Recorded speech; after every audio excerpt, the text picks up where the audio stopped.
Welcome back everyone. In this video, we've got something different for you. I've been requested by a heap of you to do some stuff with leftover barbecue. So I'm gonna take one of the best, tastiest dishes I've ever tried, and we're gonna make it even better by adding some leftover pulled beef to it.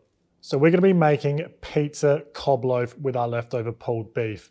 Now we've got some mini cob loaves there. If you've got a full cob loaf, go ahead and use that. And we're gonna start by getting your oven or barbecue preheated to 400 Fahrenheit or 200 degrees Celsius. And then the first step with the cob loaves is we're gonna slice the tops off, pull the filling out and pull it apart into nice little bite-sized pieces. And then we're gonna toast it all in our oven or barbecue, whatever you're using. We're gonna get it in there once it's ready. Right, so I've just transferred it all to a little cake rack so it's easy to get in and out of the barbecue or oven if you're using one. So let's get it in.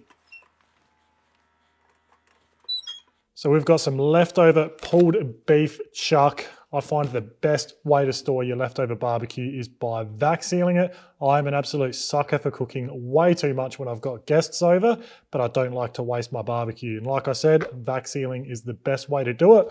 I've got the new Inkbird vac sealer. Really good unit. Comes with some vac seal bags and pouches too. Really easy to use. I'll put a link in the description if you're interested in buying one. You've even got a knife there so you can cut your bags to size, because I can never find scissors when I want to use my vac sealer. So really handy stuff, and you'll get much longer out of anything you're sealing as well. You've got recommendations in the booklet that comes with this depending on what type of protein you're sealing up. I've used this when I've smoked a batch of bacon. I've used it for leftover brisket, pulled pork, like I said, pulled beef, freezer, and you'll get months and months out of it. So really handy unit. You can reheat it in simmering water, only takes a few minutes from fresh, or frozen is about 10 to 15 minutes. So super handy. I can't recommend this unit enough. So while we've still got a few minutes while our cob is toasting away, we're gonna get started on the filling. So I'm gonna start by finely dicing half a red capsicum, half a brown onion, and then we're gonna get a few rashers of bacon finely diced up, and then we're gonna start by frying them off. Right, so it's been about 5 minutes, and our bread it's toasted nicely. That's just the way I want it. Nice and crispy. All right, so fry pan, medium heat. Start with some butter, get that melted down. And then in we can put our bacon, onion, and our red capsicum. We're just gonna brown that off for a few minutes. While that's browning off, I've just got some sliced pepperoni. Just gonna chop that into quarters.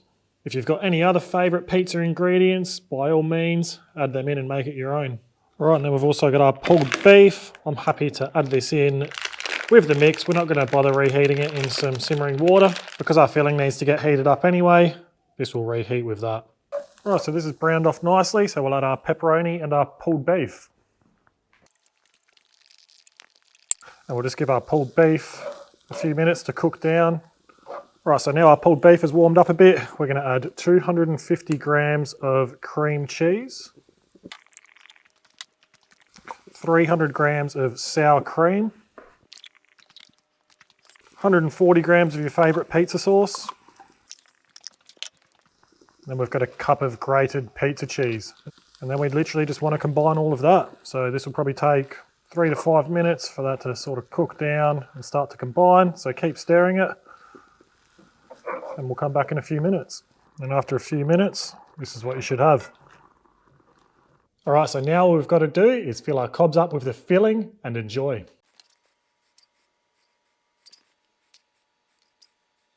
Now the only thing left to do is have a taste.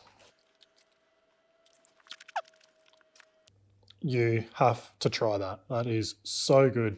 It's not going to win any awards for being pretty, but that is one of the tastiest, most simple dishes.